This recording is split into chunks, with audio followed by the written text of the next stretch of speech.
भगवान कहते हैं कि विभीषण जी, मेरा एक स्वभाव है, उसे बड़े बड़े महापुरुष जन जानते हैं, भगवान शंकर जानते हैं, कागभूषण जी जानते हैं, जगदम्बा जानती हैं, बड़े बड़े जो महान ज्ञानी जन हैं मेरे स्वभाव को जानते हैं। मेरा स्वभाव है कि कोई पूरा विश्वद्रोह करने वाला हो, चराचर जगत का अपराध करने वाला हो, वो मेरी शरण में भयभीत होकर आ जाए तो मैं उसे त्यागता नहीं हूं। उसके छल को, कपट को, मोह को, मद को, मान को, ईर्ष्या को, इन सब को मिटा करके तज मद मोह कपट छल नाना करऊं सद्यते ही साधु, मैं उसे संत बना देता हूं, मैं उसे महात्मा बना देता हूं, महापुरुष बना देता हूं। जो अपने माता पिता, भाई बंधु, परिवार, रिश्ते नाते सबकी सेवा करता है पर ममता केवल मेरे चरणों में रखता है, सब कर मांगे एक फल राम चरण रति हो, उसके हृदय में समदर्शिता प्रकट हो जाती है, कामनाएं उसके हृदय की नष्ट हो जाती हैं, उसके हृदय में ना हर्ष होता है, ना शोक होता, ना भय होता है। किसके हृदय में? जिसने सब जगह की ममता केवल मेरे चरणों में रख दी है। मैं ऐसे भक्त को ऐसे प्यार करता हूं जैसे लोभी आदमी अपनी संपत्ति से प्यार करता है, ऐसे मैं अपने हृदय से उस भक्त को प्यार करता हूं जिसने कहीं कोई ममता आसक्ति नहीं की, केवल मेरे चरणों में ममता रखता है। और हे विभीषण, तुम जैसे संत मुझे बहुत प्रिय हैं, तुम्हारे जैसे संतों की ही कारण मैं ये अवतार ग्रहण करता हूं।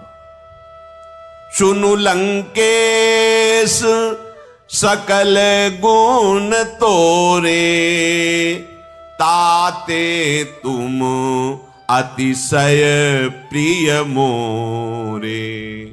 हे लंकाधिपति, विभीषण जी को दोबारा भगवान ने कहा, हे लंकाधिपति विभीषण, तुम में सारे भागवतिक गुण विराजमान है, इसलिए तुम मुझे बहुत प्रिय हो।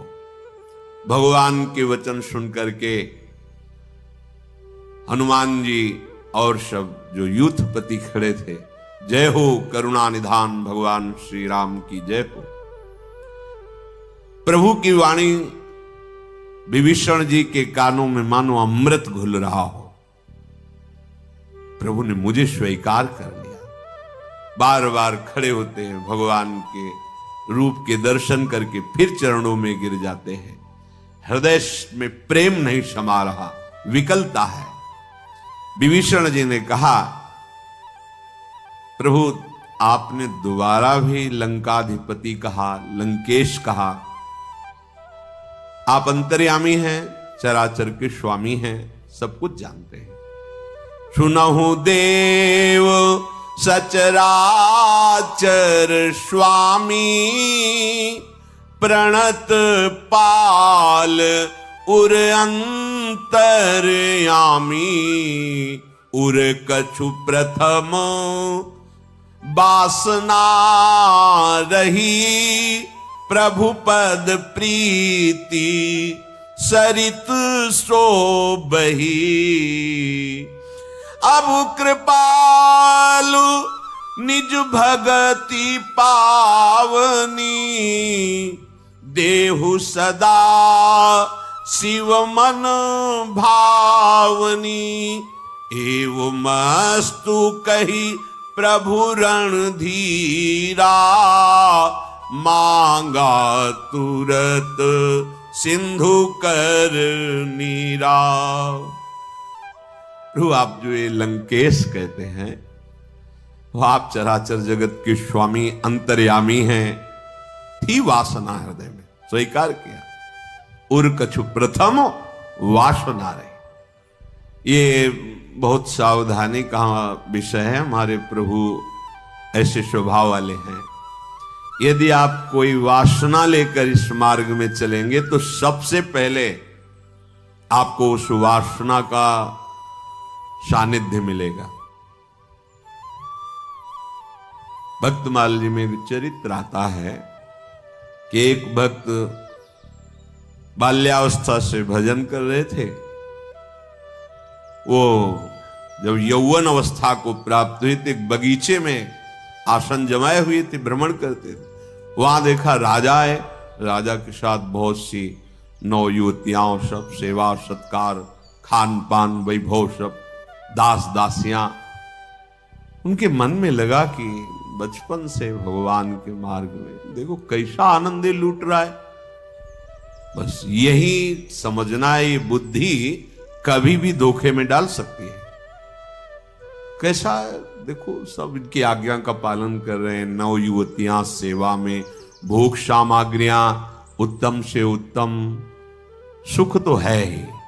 बस ये सबसे घातक बात है कि हमारा अंतःकरण ये स्वीकार कर ले कि इस भोगों में सुख है, मारा गया साधक।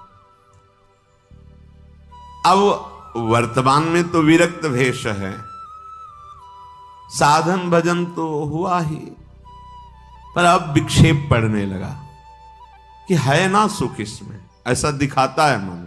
जो कितने आनंदित है ना, कार से पूरा परिवार चल रहा है, उतरे लड़का बच्चा पत्नी, अब वो पता नहीं कई दिन भोजन मिले ना। जो वैराग्य का पहले जीवन होता, तो एक जगह रुकना नहीं है, किसी नदी का किनारा या गांव में कभी रुकना नहीं है, गुरुजनों के आदेश होते थे। यौवन अवस्था है, किसी के घर दरवाजे पे नहीं रुकना, किसी मंदिर या वृक्ष के नीचे। ऐसे वो जो सन्यास मार्ग है, बड़ा कठिन मार्ग है, उसमें वो विरक्त भेष, पर मन में वो वासना की राजा और ये राज सुख है ना। तो जब शरीर छूटा तो अगला जन्म जो उनको मिला, जो कोल्हल्य जी का चरित्र है, उसमें वो राजा के ही मित्र बने, और ऐसे बने कि वो मित्र बिल्कुल जैसे राजा का वैभव ऐसे उसका वैभव, वही खान पान भोग सब सामग्री भगवान ने दी। पर कृपा बड़ा भाई महाभागवत, ये देखो कृपा, विषय दिया पर संग दिया महाभागवत ने। एक बार भी रामकृष्ण हरि नहीं बोलना उसको। देखो कहां भजनानंदी महात्मा और वासना ने कहां फंसा दिया, पर भगवान साथ में संरक्षक दे दिए। बड़े भाई ने कहा कि तुम अच्छे गीत गा लेते हो लेकिन संसारिक गाते हो, ये सब सुख भोग जिसमें तुम लगे हो समय नष्ट होता है, कभी तो बात हमारी मान लो। वो अपने बड़े भाई को भगवान की तरह मानते थे, ये जानते थे हृदय में कि मैं बहुत गलत आचरण करता हूं, पर भगवान की ऐसी कृपा है, मेरा भाई महान भक्त है, तो आदर भगवान की तरह। उनका चलो हमारे साथ द्वारिकाधीश के दर्शन के लिए। कई बार आप लोगों ने सुना, जब वहां गए तो बोले ठाकुर के सामने उनको लीलाओं का गान करना है, कोई पद सुनाओ। तो बड़े सकुचे कि हम तो रजोगुणी गीत गाने वाले, कहां प्रभु के। बोले नहीं सुनाओ ना, तो ब्रज लीला संबंधी पद सुनाए। जीव सुनाए तो द्वारिकाधीश बोल पड़े वाह वाह वाह, प्रभु बोल पड़े, और अपने निजी सेवक को माला प्रसाद, वो पीछे जो खड़े हैं उनको जाके दे जा। जब उनके नजदीक गए बोले प्रसाद आप, बोले हमारे भाई को भेजा होगा, क्योंकि वो भजनानंदी बचपन से भजन में तो नीच विषयी। हाँ बोले नहीं नहीं आपके लिए हो। बड़े भाई को जलन हो गई कि इतना भजन करते हो भगवान हमारा तो, और इसको आज हम ही लाए, नहीं तो उद्दंडता करता। सब आचरण थे जो राजाओं के होते, सब आचरण वैसे, खान पान व्यवहार सब वैसे। उनको इतनी ईर्ष्या हुई कि समुद्र में कूद गए। जब डूबे समुद्र में तो द्वारिकाधीश के पार्षद उनको ले गए द्वार। अब तसल्ली हुई, दिव्य द्वारिका, दिव्य भगवान के दर्शन। भगवान ने कहा बैठो, प्रसाद लाओ, पत्तल लगा। बड़े खुश हुए कि उनको तो वहां प्रसाद मिला, मुझे तो साक्षात द्वारिकाधीश पास। बोले एक पत्तल और लगा। बोले किसके लिए? बोले तुम्हारे भाई के लिए। और जलन पे यहां भी। तब उन्होंने कहा समझो तुम आज भजन कर रहे हो, बहुत पूर्व का भजनानंदी केवल एक वासना आ गई थी राजा के राज सुख को देखकर, इसलिए वो नहीं जानते उसका भजन कितना एकत्रित है। और वो तुम्हें कितना प्यार करता है। जो मेरे भक्त से प्यार करता है वो मुझे भक्त से भी अधिक प्यारा होता है, और वो स्वयं एक भजनानंदी महात्मा है। केवल एक वासना के कारण ऐसा समझो।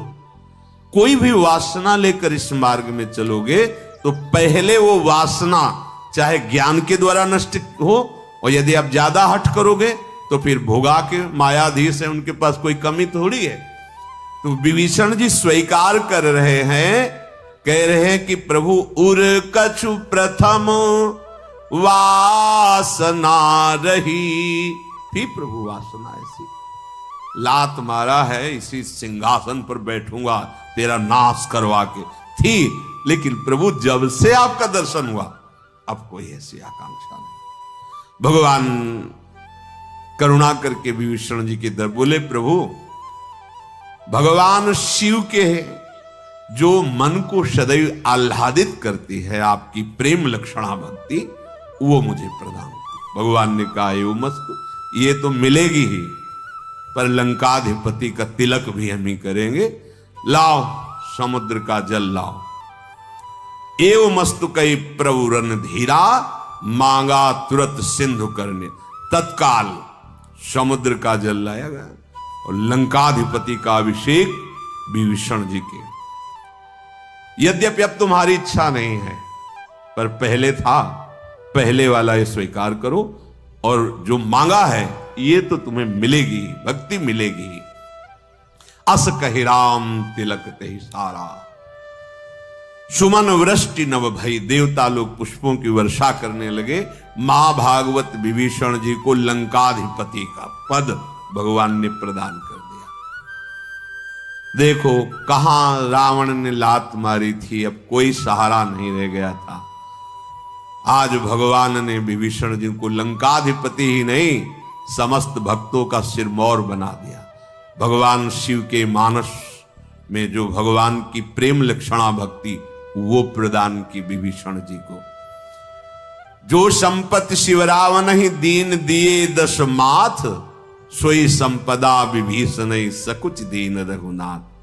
बहुत आराधना और तब लंकाधिपति बना, और भगवान बहुत सकुच से दे रहे कि मेरे चरण आश्रित को ये लोक वैभव, ये कोई वस्तु है? माया वैभव कोई वस्तु है? कोई वस्तु नहीं।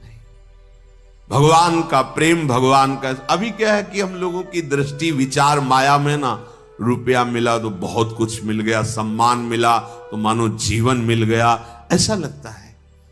किसी को बता दे कि आप जो सेवा करो इसका परिणाम होगा कि तुम्हारी जितनी सुविधाएं सब नष्ट हो जाएंगी, दोबारा नजदीक नहीं आएगा, क्योंकि यही संतों का आशीर्वाद माना जाता है कि तुम्हारी कामना, तुम्हारा रुपया पैसा, तुम्हारा लोक व्यवहार बढ़े। नहीं, भगवत प्रेम बढ़े तुम्हारा। तो कौन चाहता है भगवत प्रेम? जो माया मल से रहित हृदय है वो चाहता है। भगवान ने विभीषण जी को लंकाधिपति और अविरल भक्ति दोनों प्रदान की। ये लोक सुख का रोग जब तक छूटता नहीं तब तक आनंद का अनुभव नहीं होता।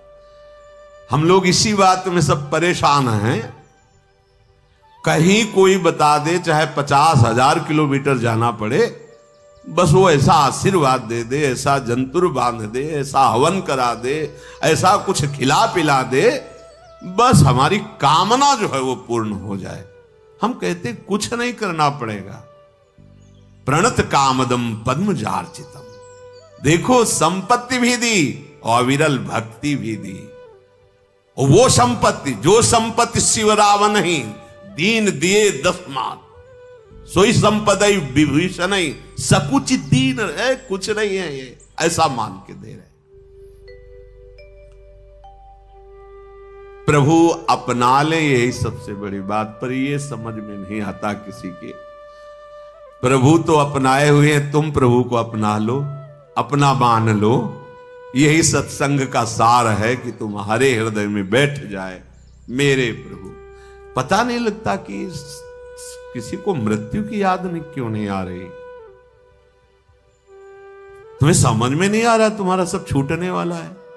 अरे कम से कम जिसे सजा होती उसको तो पता है ना कि 10 तारीख को 10 बजे, यहां तो 10 सेकंड का पता नहीं, फिर भी तुम कल्पनाएं कर रहे हो वर्षों की, सेकंड का भरोसा नहीं।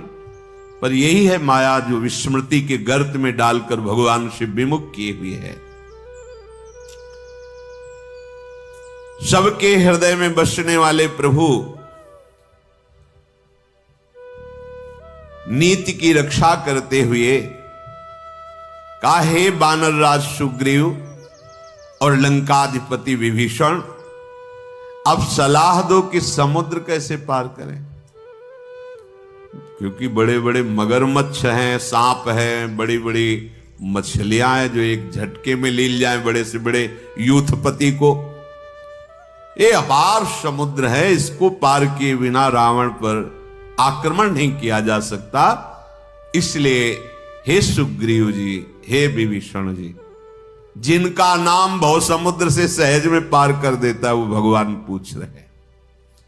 विभीषण जी ने कहा, रघुनाथ जी, हमें यह पता है कि अगर एक बाण संधान करें तो करोड़ों ऐसे समुद्र सूख जाएंगे संधान करने मात्र से। पर प्रभु उचित यही रहेगा कि आप समुद्र की विनय करें और वो मान जाए और रास्ता आपको दे दे, तो इससे आपका श्रेयस होगा।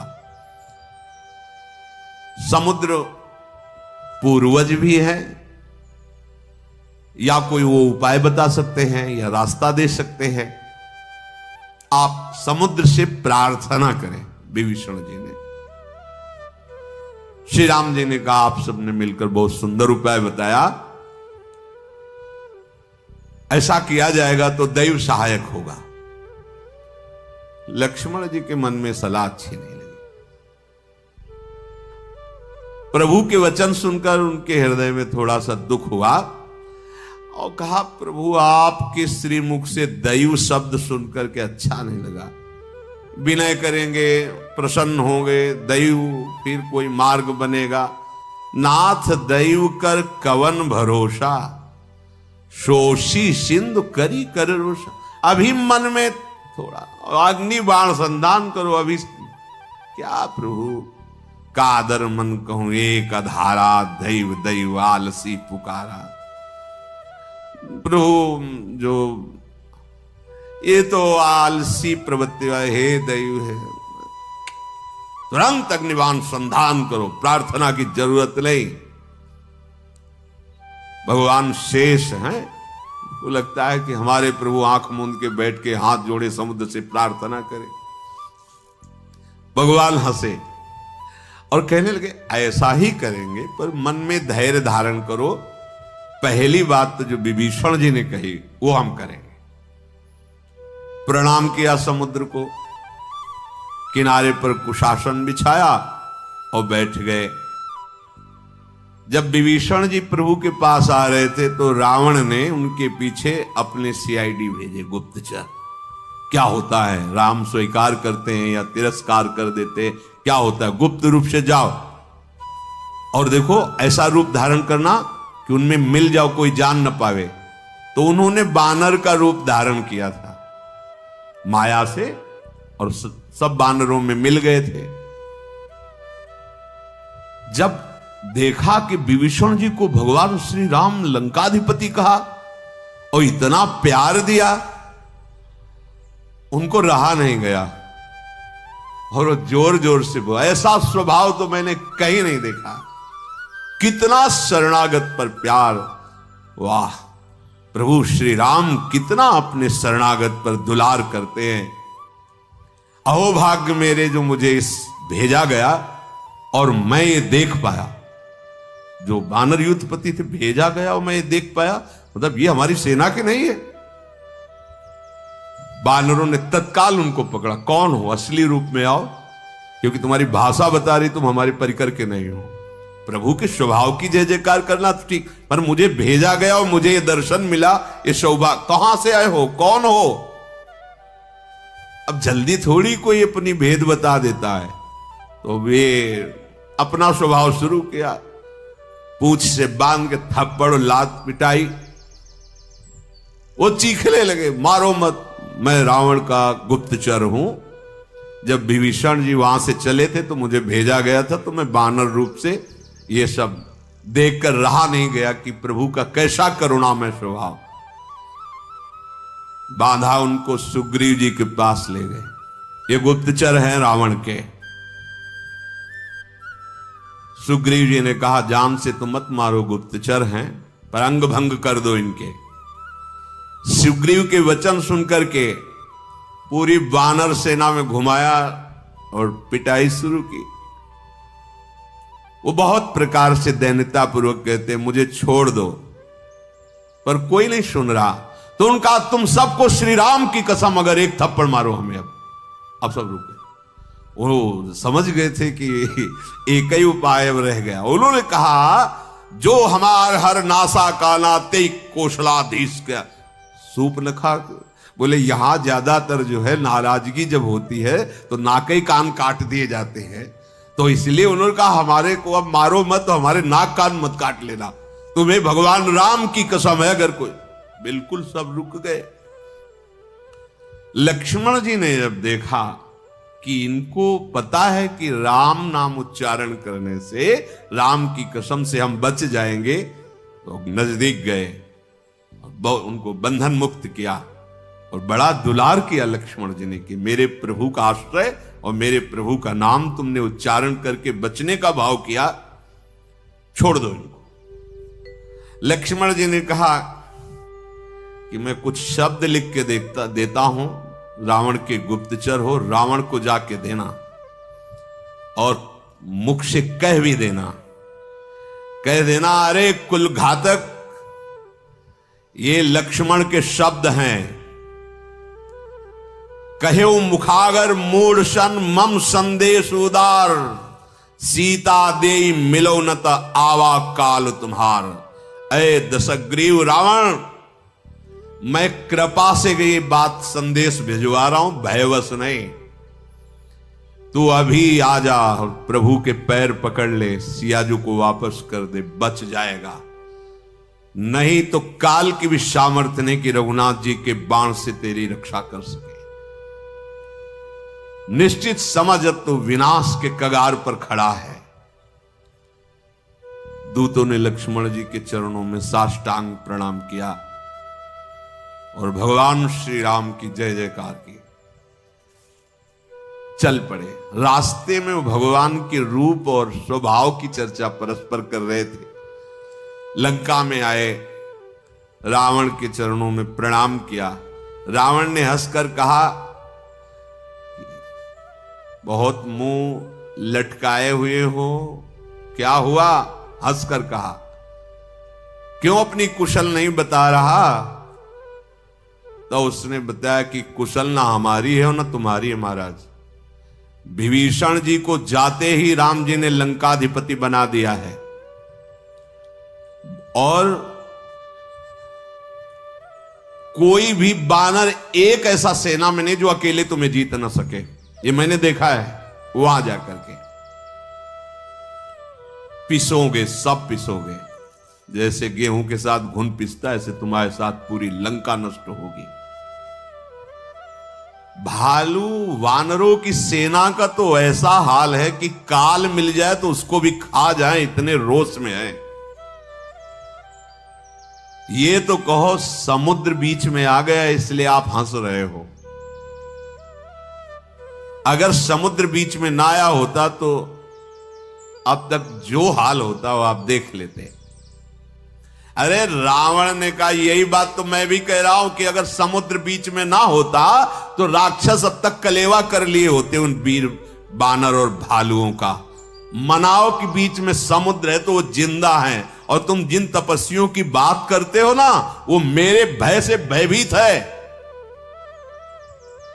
रावण को कभी भी ऐसा महसूस नहीं हुआ कि उसे भय लग रहा हो। भगवान का पार्षद है, केवल स्वांग कर रहा वैर का। क्या हुआ? मेरा महान प्रताप वहां प्रकट नहीं है रामादल में, सब भयभीत नहीं मेरे बल से। तू बता क्यों नहीं रहा है? दूत ने कहा नाथ, जैसे कृपा करके पूछ रहे हो वैसे क्रोध छोड़कर मेरी बात सुनना।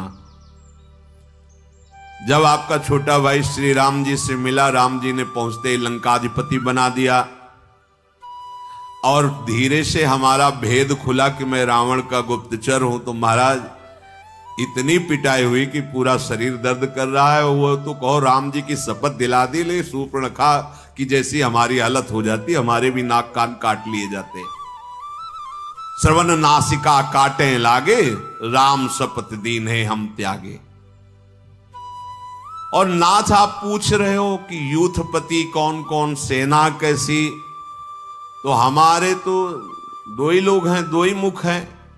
अगर करोड़ों मुख वाला कोई हो और सेना का वर्णन करना चाहे तो वर्णन नहीं कर, इतनी सेना है महाराज। एक से एक भयंकर विशाल बल वाले रीछ और बानर हैं।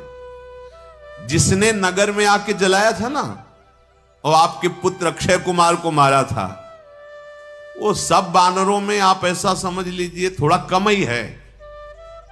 दूतों ने बताया, जेहि पुर दहेऊ हतेऊ सुत तोरा, सकल कपिनु महा तेहि बलु थोरा। अमित नाम भट कठिन कराला, अमित नाग बल विपुल विशाला। दुविध मयंद नील नल अंगद गद विकटासी, दधिमुख के हरि निसठ सठ जामवंत बलरासी। ये कपि सब सुग्रीव समाना, इन सम कोटिन गनई को नाना। राम कृपा अतुलित बल तिन्हि, तृण समान त्रय लोक ही गनहि। असमय सुना श्रवण 10 कंधर, पद्म 18 जूथप बंदर। नाथ कटक महा सो कपि नाही, जो न तुम्हें जीते रन माही। परम क्रोध मीजहि सब हाथा, आयसु पैन देहि रघुनाथा। नाथ आपने पूछा कि सेना, प्रभु जिसने नगर को जलाया और आपके पुत्र को मारा, हमने ऐसा अनुभव किया कि सब बानरों में वो कम बल वाला है, मतलब इनसे भी एक से एक असंख्य नाम वाले, असंख्य संख्या में कठोर भयंकर स्वभाव वाले, असंख्य हाथियों का बल एक एक यूथपतियों में। कैसे वर्णन करें महाराज, कुछ नाम याद कर लिए। द्विविध मयंद नील नल अंगद गद विकटास, दधिमुख के हरि निसठ सठ जाम्बान। ये सब महाबल राशि यूथपति हैं और इनमें सब में सुग्रीव जैसा बल है। एक दो नहीं महाराज, करोड़ों ऐसे यूथपति हैं। श्री राम की कृपा से अतुलनीय बलशाली है। इस समय उनमें ऐसा बल बढ़ा है कि त्रिभुवन को तिनका समझने बस आदेश की जरूरत है। मैंने ऐसा सुना है वहां कि 18 पद्म तो सेनापति हैं बानरों के, लाख करोड़ अरब खरब ऐसे, तो पद्म संख्या जो होती है उसमें पद्म 18 जूथप बंदर, जूथप मन सेनापति, 18 पद्म सेनापति हैं। सेना कितनी महाराज, इसकी तो गणना नहीं। और महाराज हर सेना का जो शूरवीर योद्धा है, सेनापति की तो बात जाने दो, वो हाथ मसल रहे हैं कि बस आदेश करो रावण की अभी खोपड़ी मीस दे जाके। महाराज रघुनाथ जी आज्ञा नहीं दे रहे हैं। कितने तो ऐसे कह रहे हैं प्रभु से कि आप आज्ञा करो, हम समुद्र को पी जाएंगे, रास्ता मांगने की जरूरत नहीं है, मछली और मगरमच्छ इन सबको खा जाएंगे, कितने ऐसा करें, आप आदेश करो, इतने पर्वत तोप देंगे कि समुद्र में मार्ग बन जाएगा। मर्द गर्द मिलवहीं 10 सीसा, ऐसे वचन कहा। सब कह रहे हैं बस आदेश करो, मिट्टी में मिला देंगे 10 कंधर रावण को। महाराज उनकी गर्जना, उनकी तर्जना, ये ऐसा लग रहा है कि प्रभु आदेश कर दे तो लंका को लील जाएंगे। ऐसे ऐसे महान युद्धपति है। सब बानर भालू वैसे ही सूरवीर हैं, पर राम की उन पर कृपा है, इसलिए वो संग्राम में एक बानर करोड़ों काल को जीत सकता है। ये इसमें कोई बड़ी बात नहीं है। ताको कछ प्रभु अगम नहीं, जाको तुम अनुकूल। बहुत बड़ी बात ये समझ में आई कि जिसे प्रभु की कृपा प्राप्त हो गई, ताको कछ प्रभु अगम नहीं। बोले रूई बड़वा नल को जला देगी, बड़ा आश्चर्य, मतलब बड़ा आश्चर्य। तो भगवान की कृपा सर्वाश्चर्य। दूत कह रहे हैं रावण के, मानो जैसे राम के पक्ष से बोल रहे हो, महाराज एक बान